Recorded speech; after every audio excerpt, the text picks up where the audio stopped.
If you have 7 columns, you need to do for me, basically those points on that leaf. Like if 7, 8, 9, basically points on the polar. Oh, sure, yeah, definitely. Oh, God, no.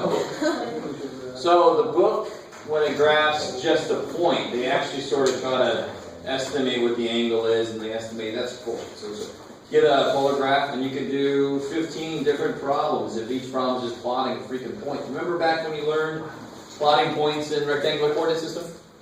And you just had it, and then you just put A, B, C, D, E, F, G, or 1, 2, 3, 4, 5. You just label the damn things. You just have points. Screw that. We'll label them so I can tell which problem they relate to. No more? Okay. Yeah. So you don't want to like what the book does? Do it at one.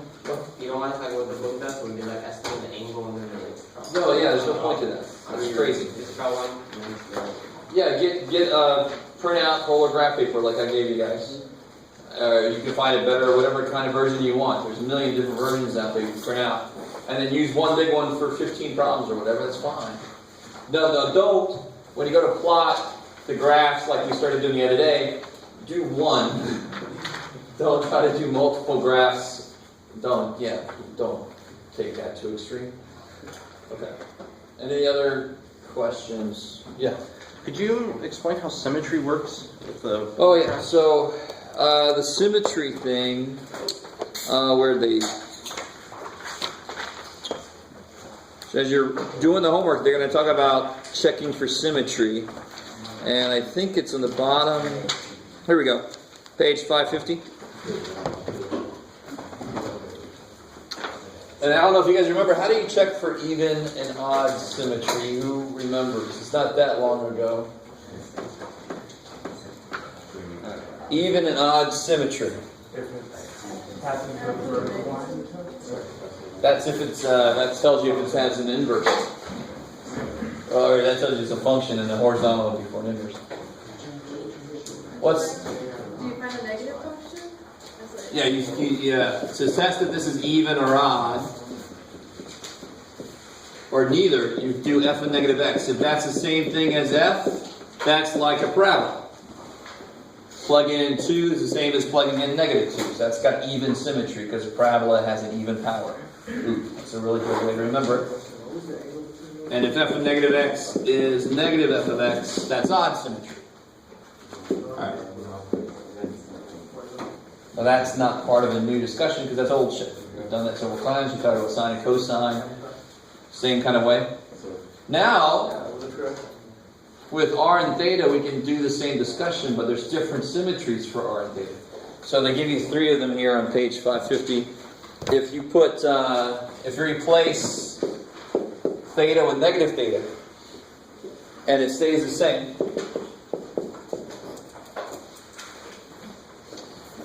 then it's symmetric about the polar axis.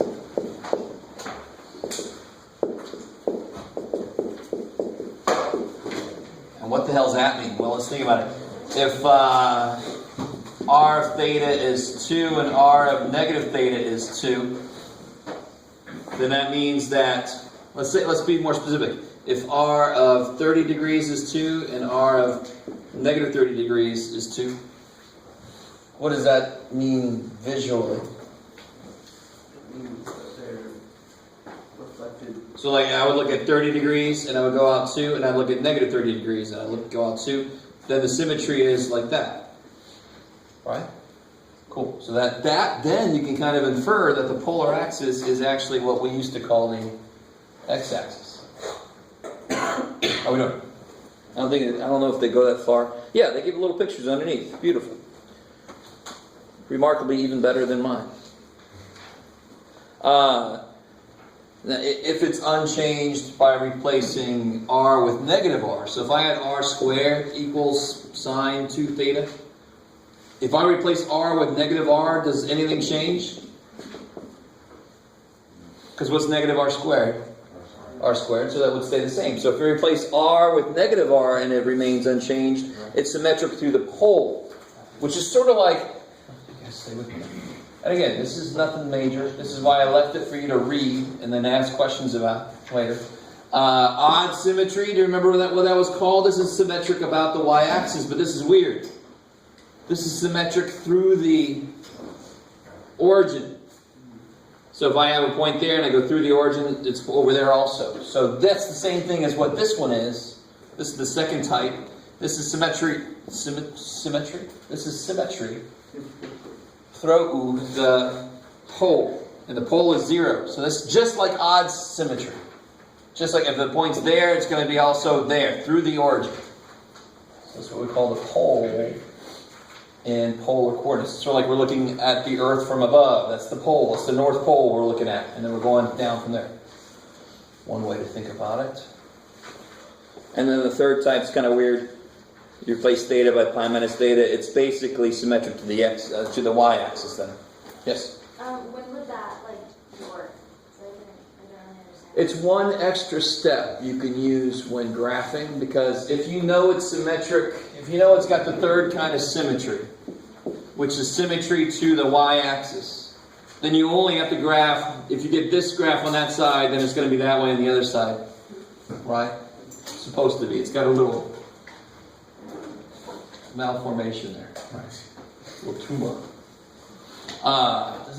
So you can, it's one thing you could use to help you graph something, because then you have to graph half as much. If you know it's symmetric according to the y-axis, what we used to call the y-axis, then you just have to graph half of it. And then the other half you just mirror image it, right? Does that kind of make sense?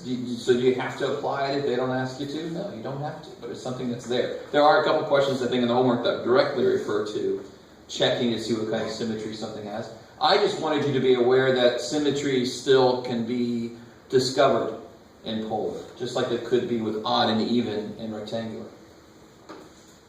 So I'm not going to focus too much on that, but I just wanted you to know they exist. Right. Okay, so if you still quite don't understand that, you got some reading in your future, and then try the homework problem out if you haven't tried it out. Does that help? Well, the one that was confusing me more was the pi minus theta. That one I didn't really understand. Yeah. So one thing you can always do. So what it says is if I take theta and I replace it with pi minus theta, and these actually are the same. So replacing theta with pi minus theta ends up being the same. Visually, what's that going to mean? Let's say theta is 15 degrees. So here's theta. And let's say the r is there. That means that it's going to be the same r at what angle? Pi minus theta. Yeah, so 180 minus 15, right? 15. What's that? 165.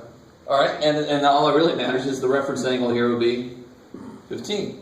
So if that's true, what kind of symmetry would we have called that before? If there's a point there, there's a point there. Symmetric across y-axis. It's crazy. Question. Now we call it symmetry with the line described by theta equals pi over 2. If I tell somebody, face pi over 2, and go everywhere, forward and backward, what will that make?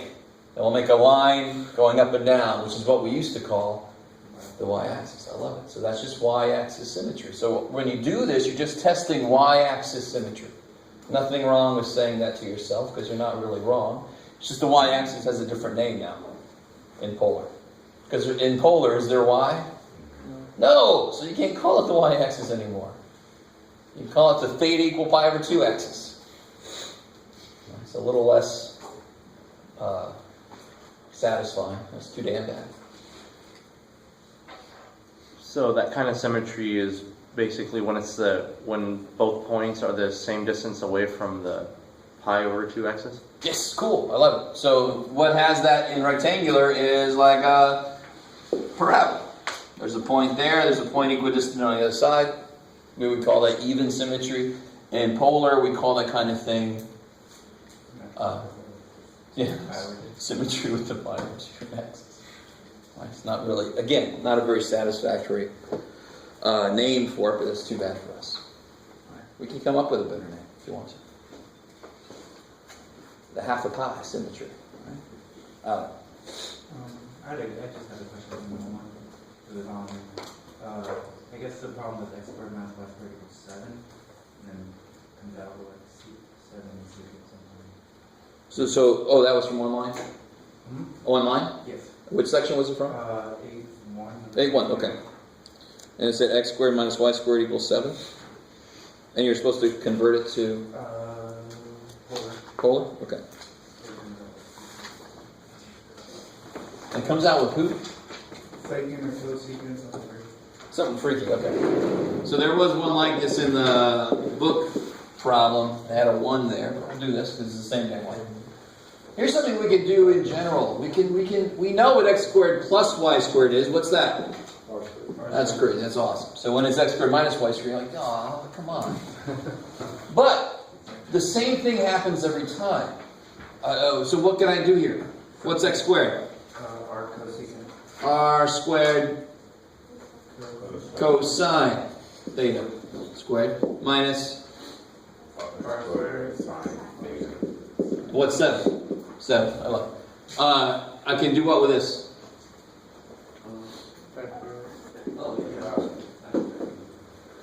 What's cosine squared minus sine squared? 1. See, that tells you if that was a plus, it would be 1, and that would mean x squared plus y squared is r squared, like we know. But it's a minus cosine 2 theta. So r squared cosine 2 theta equals 7. How do you solve for r squared? Yeah. How do you solve for r squared? Nothing major. Yeah, divide by the crap you don't want. And then what's 1 over cosine? Secant. So you can show it up on the other side of secant 2 theta. So what we can do is we can say x squared minus y squared equals r squared cosine 2 theta and make that just a fact, because it is. Because that's what always happens when you have x squared minus y squared. Or don't. If you're like, I got enough stuff, my math teacher wants me to freaking remember. Crazy dude. If you remember it, I'm going to make your calc teachers really happy. Whoever they are. If you're not going to have a calc teacher, you can make me happy by remembering. Alright, so is that cool? Is that alright? Okay. That's the kind of thing you're looking for. Is you know what you're looking for just straight conversions. If you see an x, you can replace it with r cosine theta. So forth. Now, once you do that, then you start looking for identities. Or you start looking for like terms. Or you start looking for, can I divide by r? Or stuff like that, just to simplify what you've got. Yeah. Alright, anything else from homework before we move on? Yes. It's not really a question of how to do it, but for 37 on 8-2, if the r is squared, would you then take the square root of the theta? Yeah, so if you need to plot a graph of it, in fact, how would you graph this in rectangular coordinates? How would you graph this in your calculator? All you got is y equals, right? So the only kind of thing your graphing calculator can graph is a function. Because functions that can solve y equals a function of x. That would mean it's a function. Right? So if it's not a function, is that a function? Why not? If you graphed it, what would happen? It wouldn't pass the vertical line test. Sweet, so I know that's not a function. So I know my graphing calculator cannot handle this equation in one line. It can handle it in 2. Right? So this one I would say y squared is 9 minus x squared, y equals plus or minus. So y1 I would make plus square root, and y2 I'd make negative square root, and if you did that, you'd get the whole circle. So you do the same thing with the question you're asking about, just square root it, but plus or minus, so you need r1 equals plus, r2 equals negative. And then you'll get the whole thing. Of course, in polar, it gets even niftier. Niftier? If you watch it graph, it'll do a part over there, and it'll do a part over there, and then it'll do another part over there, and then another part. So it's kind of cool. So just take my word for it. Try it. Watch it do it. Okay? I have two questions actually. One on question 66 of section 8.1 and another on question 69 of 8.1. So 66, 69, 8.1. Ooh, yeah, 69 is fun. It's good. Yeah, I know my definition of fun is different. Oh, yeah, 66. Let me give you a clue. What sucks about 66, I want to convert this to rectangular. What are the only angles involved in the rectangular polar conversions? It's a weird thing to say, but does any conversion have 2 theta in it? Do you understand what I'm saying? So I don't want something with 2 theta in it. So what can I do? Yeah, exactly. What is sine 2 theta? 2 sine theta. Alright, cool. Now I've got things in terms of just theta, which kind of jives better with my conversions. But none of my conversions has just sine theta. One of my conversions has what sine theta? R sine theta. And R cosine theta. So how many R's does that other side need? 2. I like it. Somehow some people multiply by 1 R, and somehow there's an R there and an R there, right? Which is sort of like I don't know, it's weird. It's like a religious math story. There weren't enough R's to go around, and suddenly we did. Sorry. Please excuse me for that. I like that. Sorry. So how do I give both of these? I got to multiply both sides by R squared, because I need a total of 2 R's to spread around. Well, it's too damn bad for us that I end up with R squared, which is x squared plus y squared squared. Is that cool? Because now I got x squared plus y squared times x squared plus y squared. Over there, though, I got nice. Yeah, 2xy, man. 2x, y. I like it. Cool. What's up, David? All right, I can do that. You got it. Yeah. Your face didn't say it. I was a little confused. I noticed. For a second. I noticed. No. You got it now. All right, that's what you're gonna let me believe. Okay, Yeah. that's fine. Do you understand though? I mean, that's the idea. Is what's this missing in order to match up with a conversion that I know? It's missing an R, and this guy's missing an R, so I got to give it 2 R's. That's the only way that could possibly work. Is 2 parts of it need an R, so I got to give it 2 freaking R's, right? And this is, I mean, you could do more stuff with this, but what would be the point? I don't know. You could FOIL this out and stuff, but you're never going to be able to solve for y, so screw that. This is what I love. Things that are functions in polar are not functions in rectangular. So R equals 5. What's that? Don't overthink it. What's R stand for? Beautiful. So what's R equals 5? Do I care what the angle is? No. So the angle can be what? As long as R is 5. So what is that? That's the definition of a circle. I don't care where you are angle-wise. I just need your R to be 5. Well, shit, that's a freaking circle. What would it look like in polar? I mean, in rectangular.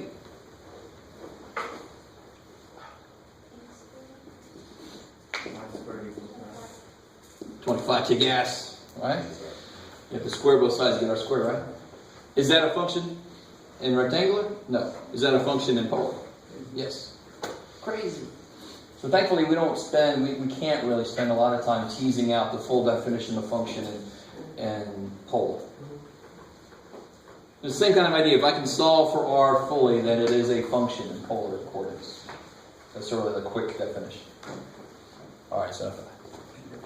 Yes, ma'am? 69. Oh yeah, okay. So the other thing.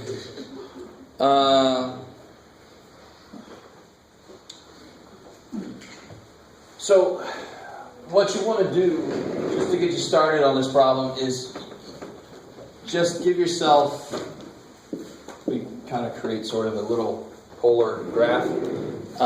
Give yourself 2 points. So here's theta 1, R1. Got it. R1, theta 1. Become a theta. Cool? And then I don't care, it doesn't really matter where else. Here's R2. I'm trying not to say he2. R2, theta 2. And they don't have to be the same R. Let's make them different R's. That's the same R, Jeff. Bam. So there's R2, theta 2. And what we're trying to figure out is what's this distance here. So that's a triangle. Kick ass. And what do I know about that triangle? Do I know anything? You know that? I didn't know that. Just because the way it looks? Shit, maybe that angle is 89 degrees. You don't know. There's no reason it should be a right triangle, is there? Because I could have made this R anything I wanted it to be. Right? I just gave myself one case so I have something to look at. I could have been over there, I could have been over there, I could have been right next to that dude. Right? So this is just a generalization of the problem. So I can have something to look at. So if I draw this triangle, what do I know about this triangle for sure? And again, when I say for sure, I don't mean like this side is 7. I mean, this side is R1. Is there a side that is R1? Yes. Yes. This is R1 here, right? That's R1, that side. This side is R2. And you know theta 1, theta. Good. Then what about theta 1 and theta 2? So this is theta 2, this is theta 1. So how much is this? Interesting. And that's all I'll say. I've told you everything you need, to be honest. You told me to use this giant ugly distance formula, and it took up like my whole page, but I think I got it right. Shit. I'm not really sure. I wouldn't do it that way. That's the way they told us to do it. I would do it the way the book says. Use the law of cosines. Right? That's what the book says. The book says use the law of cosines to prove that the ugly-ass distance formula is that. That's part A. And then part B says use the ugly-ass distance formula you just made. You kind of with me? So you don't have to use a distance formula now, because you can't. We don't know what the distance formula in polar is yet. We're proving what it is. You guys kind of, so there is a way you can convert to rectangular and then use a distance. Why? I'm sorry. It's fine. It works. Yeah, it was just It totally works. It was just really But I wouldn't do that. I wouldn't do it. So what do I want? So I have this angle here. You told me that's theta 2 minus theta 1, right? Yeah. And we want this distance here. We want the distance between the points. So I want this distance there. Isn't this totally law of cosines? This is the law of cosines. This is the standard. This is side angle side. That's what it's built for. D squared equals R squared, R2 squared plus R1 squared minus blah, blah, blah, blah, blah. That's enough. I said more than I wanted to. And then you can solve for D. Take a square. Cool. All right. So the trick there was to give yourself, what you got to realize is, it doesn't matter where these are. Bless you.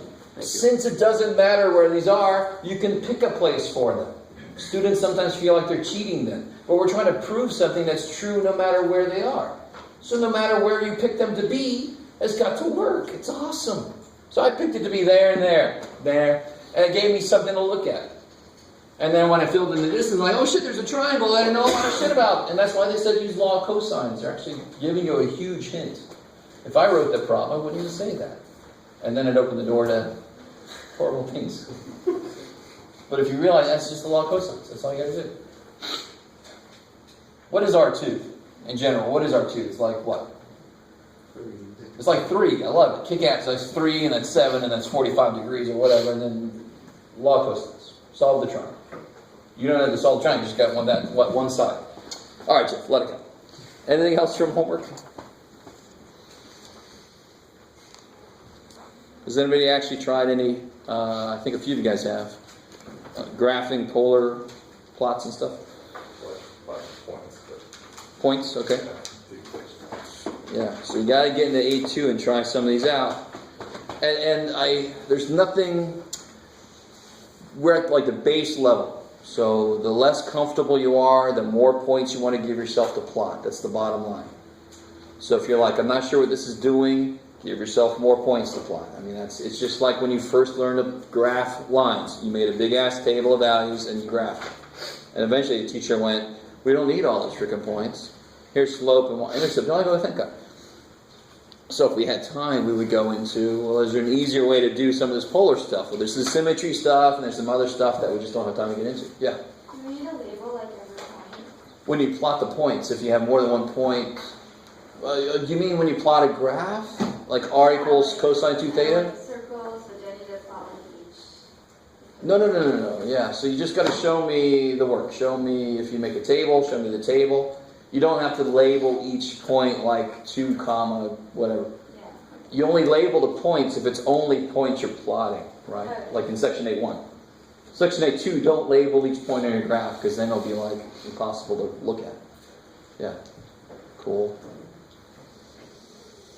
Do label your scale that you pick for your radius, right? Cool. Alright. So there's no further questions. I'm actually going to get into section 8.3.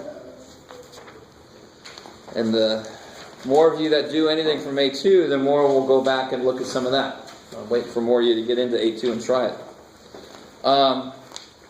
So I just want to focus on 8.3 today, actually.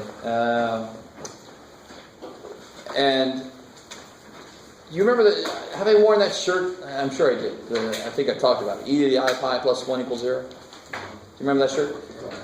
Show work. What we're going to learn today, not the one that said show work. Yeah, E to the I pi.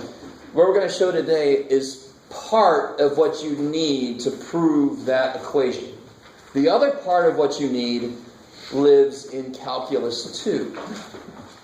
So if you're not going to get to calculus 2, that's too damn bad. You just have to take my word for it that that equation is true. And if some of you guys are like, I am completely fine with that. I understand. Some of you guys hopefully are like, oh man, come on. Or even one, if one of you could pretend to be that way, and David says, I could be that person. All right. So I want to real quick remind you what we did yesterday as kind of a preview for this section 8.3. And as a preview, I'm going to ask you to do some work, and I won't say anything, just to see if anybody remembers. If you weren't here yesterday, you might just want to hang out. Plot the complex number.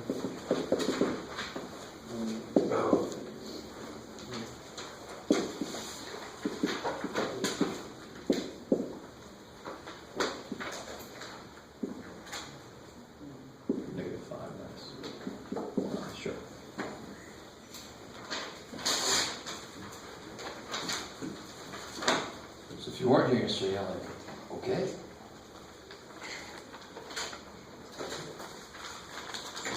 You just want us to graph this around? Yeah, that's it. Doesn't even have to be correct. You want us to plug it into the equation? No equation. Why you don't do that?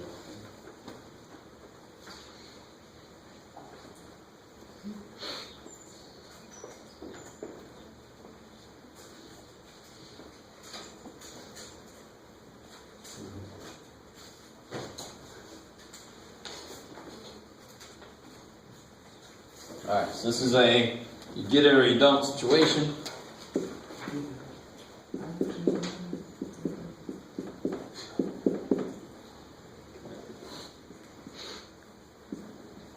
I'll plot everything on one graph. Why not? Alright, so what axis is this now? The real axis. And this is the, that's crazy. So to plot negative 3 plus 2i, I would go Over 3. back 3. Up Up 2. So this is point 1. And how do I plot negative 5 minus 4i? Yeah, we're 5. Down 4. So of course it's going to be right on the 4. Pop. I'm sorry, so that's A. That's B. Poor little 4 has a something on his face. Alright, it's almost too easy to believe. But again, I don't think I really said this the other day, but there's this is a useful, I kind of gave you a little preview. So what we're going to get in today is to see how useful this is. And this isn't really truly plotting complex numbers, really. This is sort of giving a visual interpretation of a complex number. And then we do a lot of shit with them and we go, holy crap, that was really useful. There's actually a reason I want to do this. If you wanted to plot an equation that had complex inputs and complex outputs, you guys understand what I'm saying? Is there any equation up here? No, there's no equation up there. I'm not plotting the outputs of an equation. I'm taking a number and kind of breaking up the two parts of the number and then plotting it as if it was a point, right? But if I had an equation that can have complex inputs, and very often we use the letter Z to represent complex inputs, and it had complex outputs, the way you graph that is neat.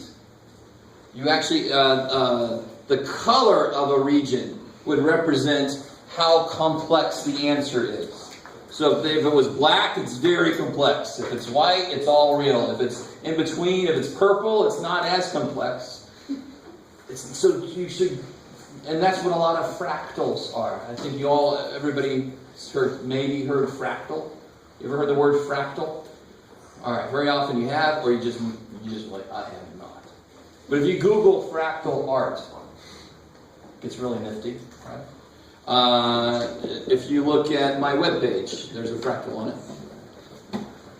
Fractals, some fractals are plots of complex valued functions. That's enough of that. That's kind of neat. Think about it. We're using colors to represent like the complex temperature or something, or like how complex an answer is. That is really, really freaking neat. And too bad for you, this is not the class where we actually learn it.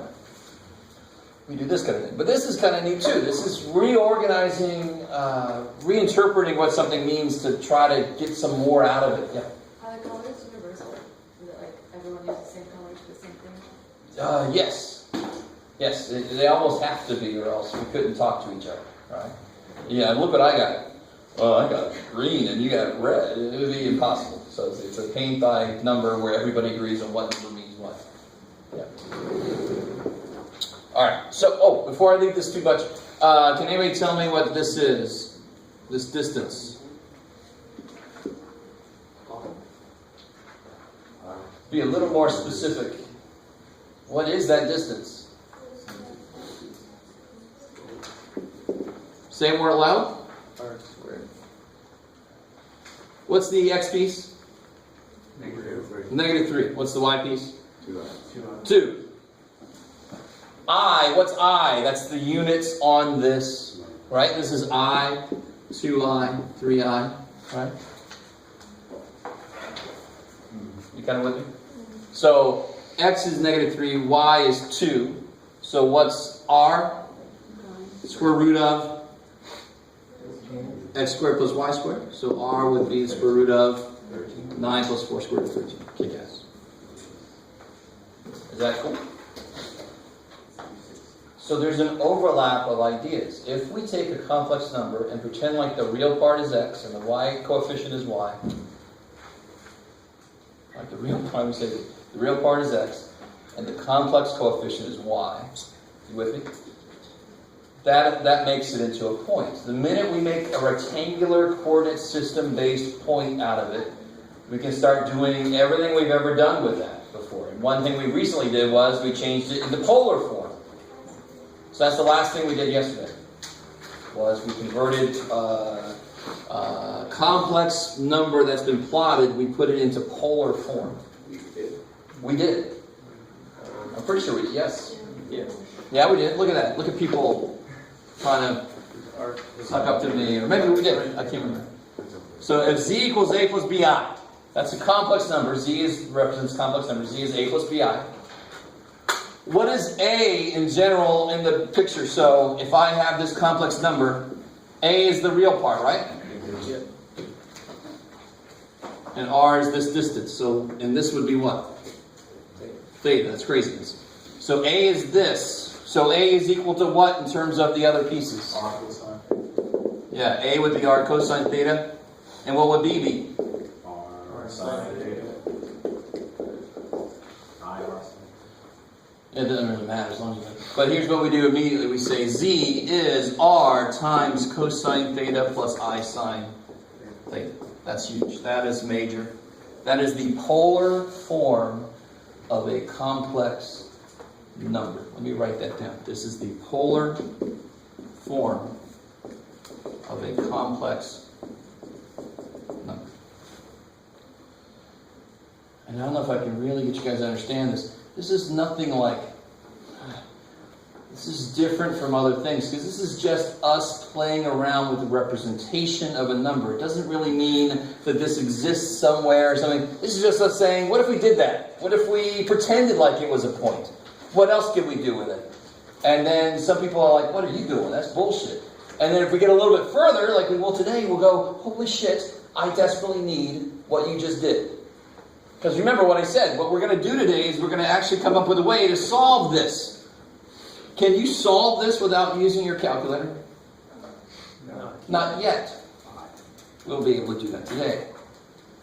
And again, some of you guys I can never impress with anything I say, and I just accept that. You know, like, yay. I didn't even wait for it. When I was 7, I'm like, Mom, I want to be able to solve it. Mom's like, no, don't you want a pony? No, let me solve it. I'm sure that probably didn't happen. All right, so let's work our way up. Here we go. So if we accept that we can pretend that's a point, and that's totally, I want you to understand, that's what we're doing. We're pretending that's a point. If we pretend that's a point, we can then write it in polar form. Because what can we do with rectangular points? We can write them in polar coordinate form. Ooh, right? Then we continue this weird shit. A lot of math is this, just playing around. If I make it look like that, and it does this, and I do that, and I go that, holy shit, that makes that problem so much easier. Or possible, period. Yay. Yay. And the villagers rejoiced. Alright. So the very first thing we can do, let me see if you guys are cool with this. What if I had 2 complex numbers in polar coordinate form? How do I identify between the 2 of them? What do you think I can do?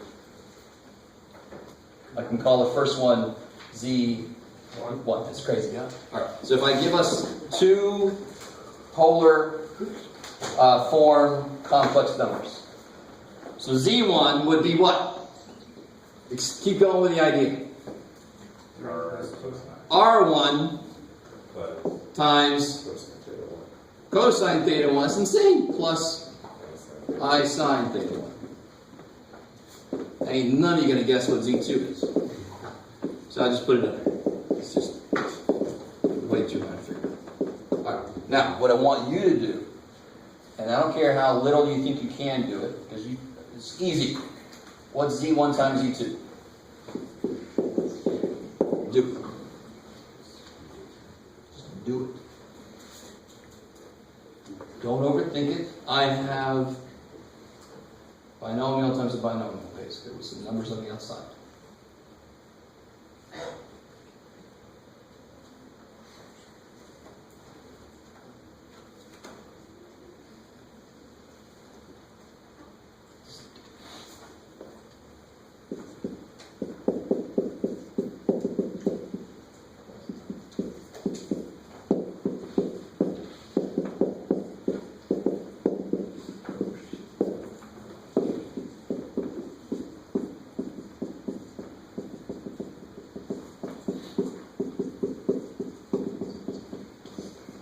Help you out a little bit so you can focus on what's really important in that problem. R's on the outside, you just put them together. What do you do? Multiply.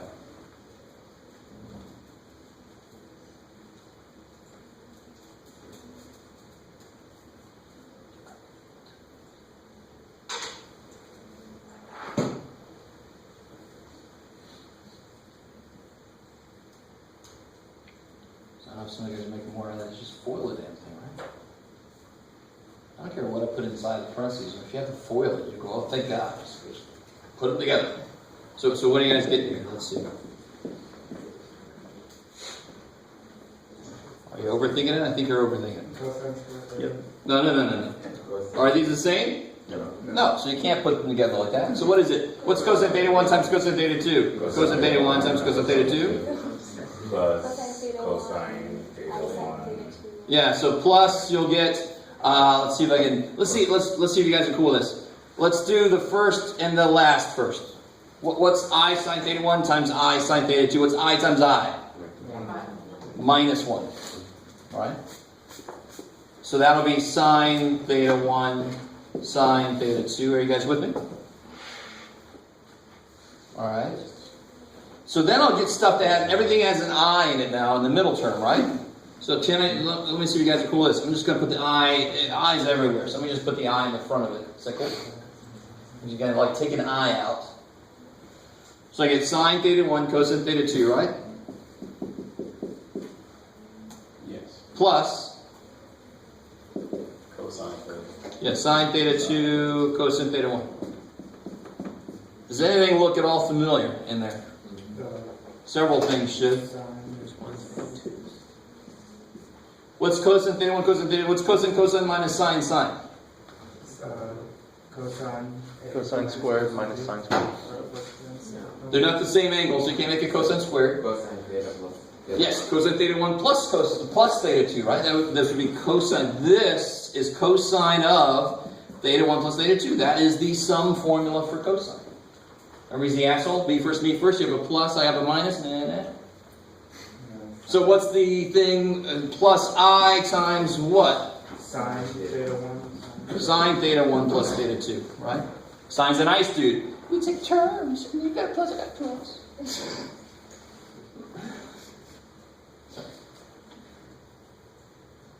You have to give these things a little personality sometimes to soldier through. So what the hell is that all about? Now watch, I want you to realize what we just figured out. If I put complex numbers in this form, to multiply them, I multiply their radiuses together, their radii, but I just add their angles together. That kicks so much ass. It's so easy.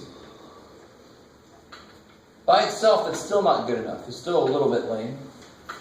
But it immediately leads to something that is nowhere near lame. So it's really easy. So what I'm saying is if I had 5 plus 2i times 3 minus I, and I converted both of these into that form, I could do that. But how hard is this to do? Not. So if I just stopped there, somebody would say, well, that was an interesting waste of your time. Because that's not very useful yet. But I can immediately... What do you think I'd do if I had z1 times z2 times z3? What do you think this would be? Cosine of... Theta 1, theta 2. Yes. Now, let's do this. What if I had... So this is kind of big. So this is your first, our first big little... Our first big discovery. This is how you multiply two complex numbers that are in polar form. So I can extend this immediately to this. So if I had 5 plus 2i to the 87th power, and I said do that by hand, now is that easy? It's easy, but it will take a long time, right? You guys agree? Whereas if I extend the idea, if I had 3 of these, all I did was multiply one more r and add one more theta, right? So if I have the same r's and the same thetas, which is what's going on here, I want to multiply something by itself many, many times. What's going to happen? I'm going to take all these, so z, let me write z first. Z is just r cosine theta plus I sine theta. So if I do z to the n, I'm going to multiply its r by itself how many times? N times. So it'll be r to the n. I'm going to add its angle to itself how many times? N times. So it'll be cosine of n theta plus I sine of n theta.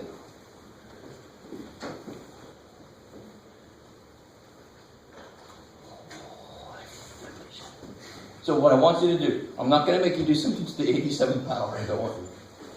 But I want you to do this. Do 2 minus, well, let's see. I'm sorry, let me be careful with how I want to do this. Sure, yeah. So do 2, minus 2i to the 4th power. Do that full out by hand foiling. Do it. And then we're going to do it again using this formula, just to verify that we get the same answer. And this is still not the most impressive result we're going to get today. And this is pretty impressive now, finally. I don't want to do that shit. How long would that take? 1 line. And I'm done. Is it like going to the binomial there? It's not really. It's connected just by the process of how it simplifies things, but it's not directly connected that I can think of at the moment. So like the one that you just give us, we could use the binomial since like a lot of. Oh, sure. I'm sorry. So on this, you could use the binomial theorem. I thought you meant, does this reply? No. But this beats the binomial theorem out even, especially if it's easy to put it in that form. Yeah. And especially at 87, do you want to do the triangle down to the 87, Pascal's triangle? Not really.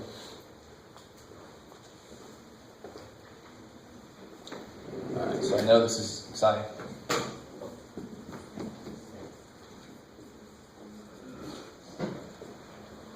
Alright, so I'll do it with you guys. I don't know if anybody notices, but you can take a 2 out of every one of them, right? That'd be a smart thing. So you can do 2 times 2 times 2 times 2. So then I have 1 minus I, 1 minus I, 1 minus I. 16 times 1 minus 2i plus I squared, which is minus 1, right? And over here I'm going to get the same thing, right? I don't know if any of you just kind of went straight through, be more smart about it. Consolidate them. So I'm going to go over here, so that's I get negative 2i here, right? So over here I'm going to get negative 2i because it's the same damn thing, right? Is that right? Okay.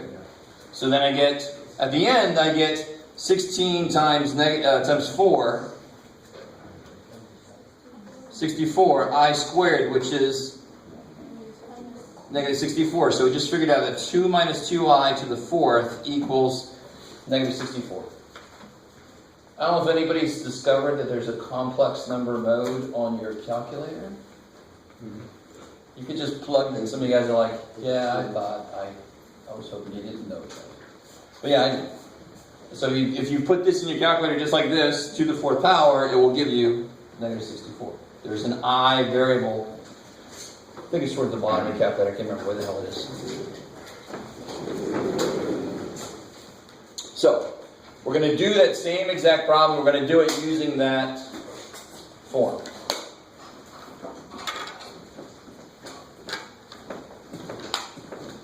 And again, this is not to demonstrate how powerful this is, because did that take a long time? No. But I just want to demonstrate that this thing actually works. So I wanted an easy example to try out. So first thing we got to do is take this 2 minus 2i and write it in the right form. So what would r be and what would theta be? And you do have to be careful about, whenever you're trying to figure out the angle for something, for a point, you have to be careful about something. I forget.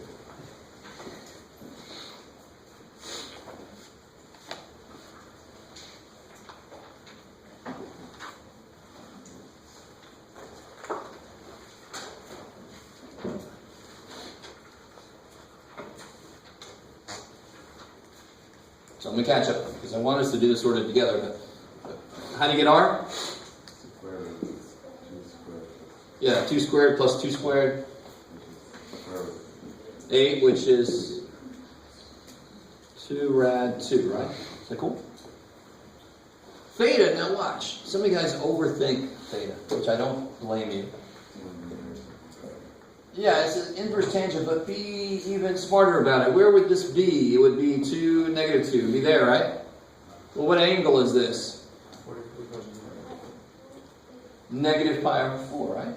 Did I have to use inverse tangent? No. So if you plot the idea you're working with, very often you can get the angle just by observation. I'm not picking on anybody, but there is one person that so far that have graded their homework, they had a little trouble with this, and I don't blame them. So the point was 0, -3, but just look at it. What would the angle be? 3 pi over 2 over 2. Yeah, 3 pi over 2 or negative pi over 2. Right? You can see it. You don't actually have to apply the inverse tangent. That's the idea behind it. But we know. We can just look at it. We know. We don't need that inverse tangent crap. We know what the angle is. We can look at it. The problem here is what's 3 divided by 0? 5. So then you might think that it's bad, but remember, tangent has built-in asymptotes, and we're really just finding where the asymptote is at that point. All right. So enough of that. What is the angle there? I'm sorry, we figured out it was negative pi over 4. Cool. And really, you want your angles in radians for this. And there is a version of the form for degrees, man. It's not what it is. Okay, so what have we figured out? We know that z is 2 rad 2 times cosine of negative pi over 4 plus I sine of negative pi over 4. You guys with me? Can I simplify that a little bit? Does anybody remember what cosine of negative theta is? Yeah, cosine is even. So that means when you plug a negative in, it doesn't care. So this would be 2 rad 2. Now don't mean figure it out. And I'm glad that happened. And what happens to this guy? What's sine of negative theta?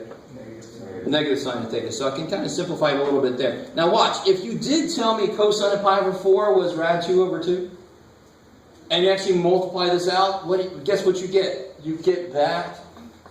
So I want you to understand, this is not just another form for it. It is another form, but it's actually, it's a math problem that if you work it out, you would get this. But don't. That's going backwards. You do this big circle, and you come back to there, and you're like, what did I just do? All right, so that is the polar form for that complex number. So now I want to do z to the 4th. So how do I do z to the 4th? I just do 2 rad 2 to the 4th. And then what happens in here? Cosine of pi over 4. Cosine of pi over 4 times 4, which is pi, minus I sine pi. Right? Because n is 4. I'm raising it to the 4th power. So it would be 4 times the angle, 4 times the angle. Because you're adding angle to itself 4 times. Right? You guys kind of with me here? So a little bit of plug and shove. You've got to understand a little bit of the derivation. But once you've got the formula, it's just plug and shove. What is cosine of pi? Yeah, -1. What's sine of pi? Good, 0. And what's 2 to the 4th? And what's rad 2 to the 4th? Rad 2 squared is 2. Squared in is 4. I get -64. Same damn thing. You with me? So again, this was not to demonstrate the power of it, because this actually took a little bit longer than that did, right? But now do 7 minus 5i to the 27th power. Which way would you rather do it? This way. Because this way is always this long. You understand? This way is always this long. That way, holy shit. The larger the power gets, the longer the problem gets. Does that make sense? If not, oh well. That's my approach. That's my approach to teaching now. Does it make sense? No? Oh well. Okay. So here's the ultimate step. So hopefully that's not difficult to understand why this is true. We had to build to this. So if you stayed with me the whole time, this result shouldn't have been too surprising. And then using this is relatively easy. Okay. And let's do one example where the angle isn't nice. Right? This angle is nice. It's not always going to be nice. In fact, I had to be careful when I was writing this down just to make sure it was going to come out nice. Yeah, sure. Let's do that. No, maybe not. That's might be a little too much. Let's see. Let's do something that's not that horrific. Let's do, what you got, Jeff? 3 plus I to the 11th power. Let's try that.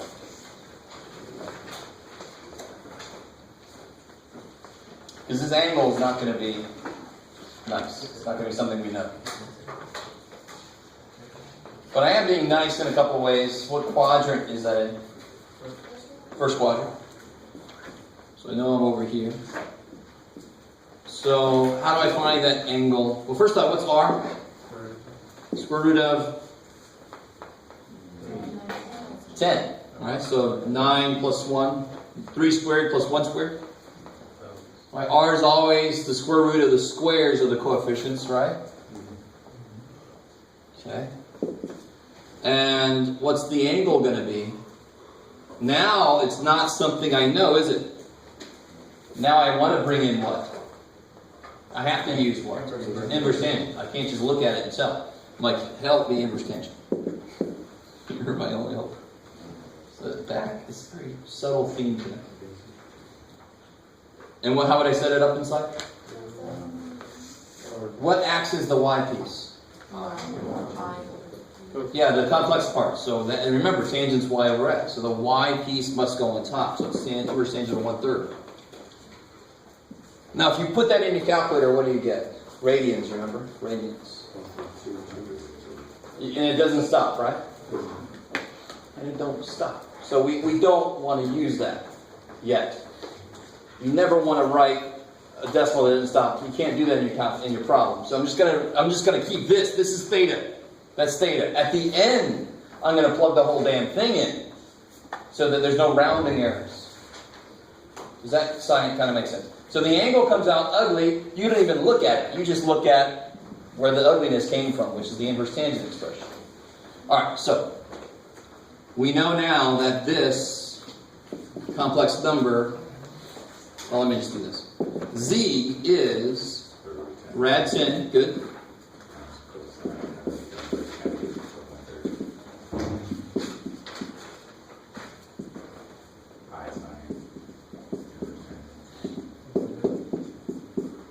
Now, to finish this problem out, it's going to be neat. To finish this problem out, in your calculator, it's going to take, you've got to be careful about plugging it in. Because look at all the parentheses I have there.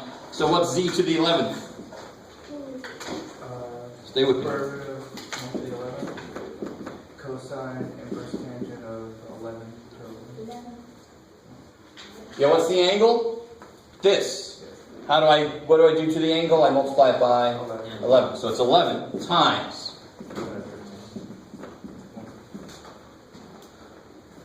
plus I sine of 11 times.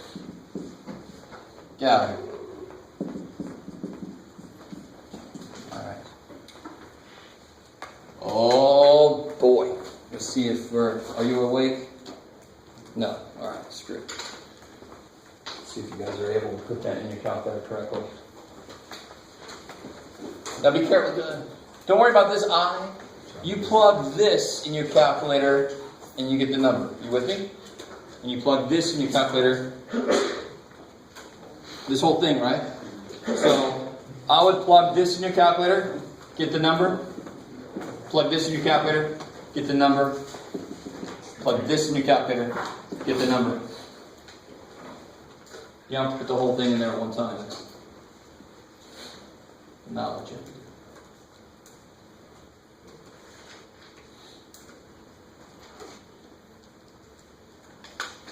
Not yet, anyway.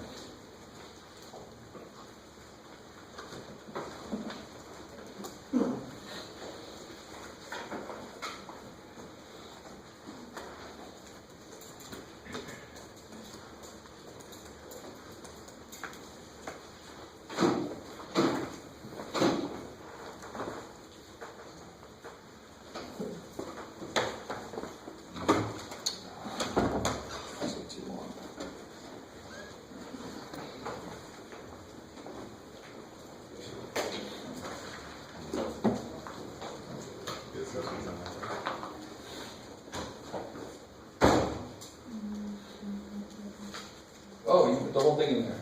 Yeah, cool. Okay, that works. Yeah.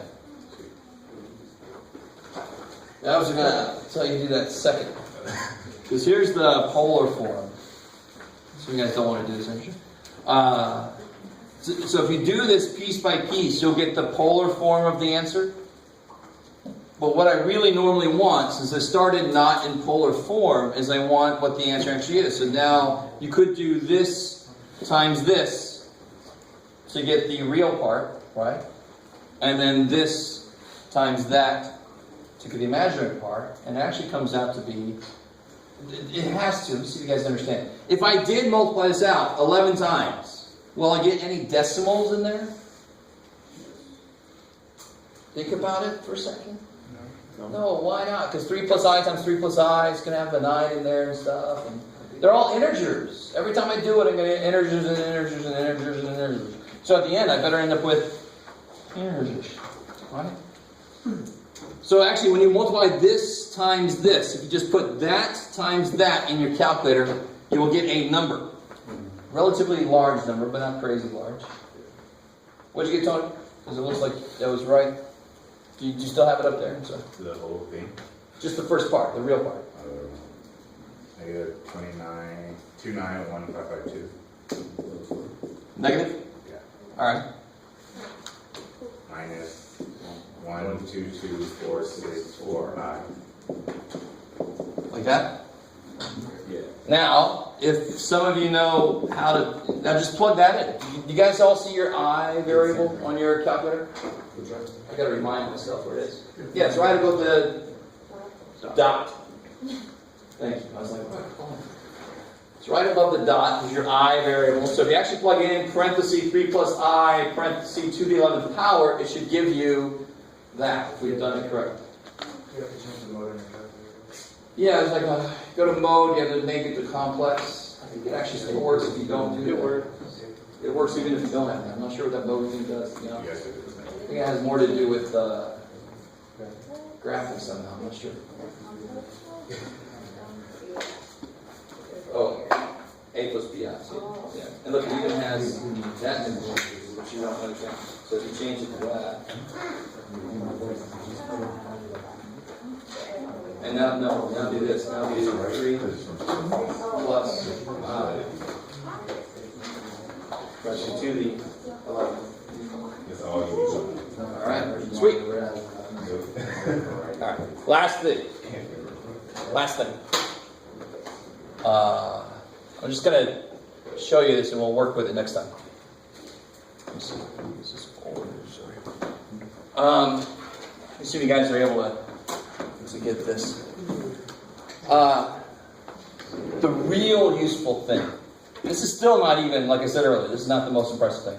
What if I wanted to know what z to the 1 over n, the nth root? Oh God. Because, and how does that relate? If I have this equation, how do I solve it?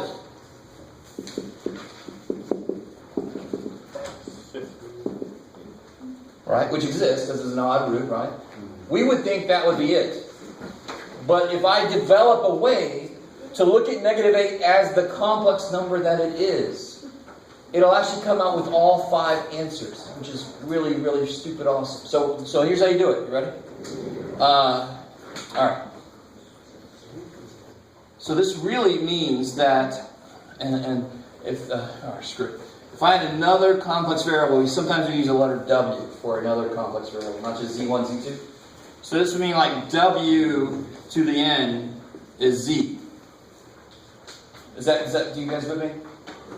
If W is Z to the 1 over n, that means W to the nth is Z. Alright, either get that or you don't. I gotta move on.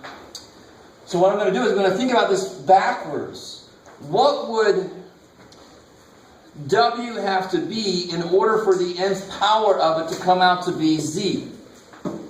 What would W have to be so that the nth power of it, because what do I do to this? I raise it to the nth power. So in order for this to come out to be R, what has to be here?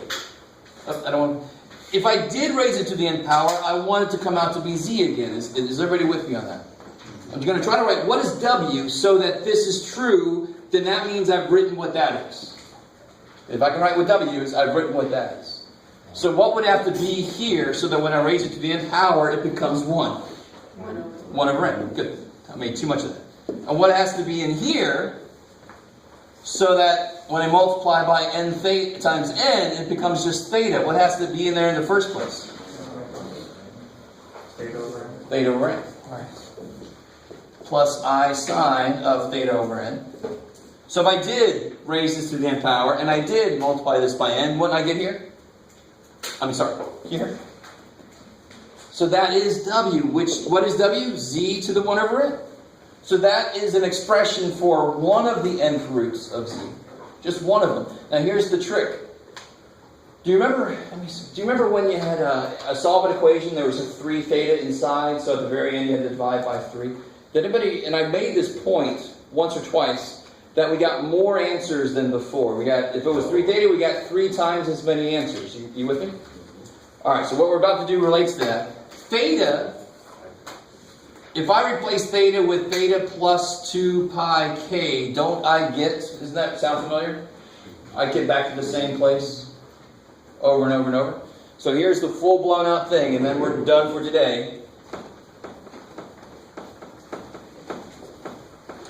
Normally if I say that, everybody becomes fully awake. So W is Z to the 1 over n. So let's just say Z to the 1 over n is R to the 1 over n cosine of theta plus 2 pi k over n plus I sine of, get out of there, old news. Theta plus 2 pi k over n. And what really kicks ass is k goes from 0 to n minus 1 always. So if n was 5, it was a 5th root, how many answers should I have?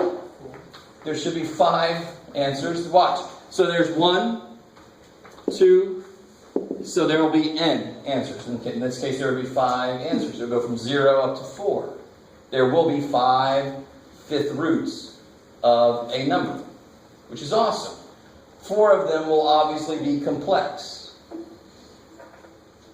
And what's really, really, really cool, I think I said this last time, didn't I? If I get 1 answer, how many answers are there? 3. So this would be like all the cube roots of 8. There's not just 2. That's the real answer. The other 2 have to be equally spaced. Do you guys see that? That kicks so much ass. So it's recasting the idea of finding a complex, finding roots of numbers into finding, what I can actually do is I can find 1 root and then rotate from that however many degrees so that I fit as many as I need to into 1 full rotation. That was a very strange sentence, but I'm going to end it there anyway. All right. So we'll do some examples of that next time. Maybe read your book.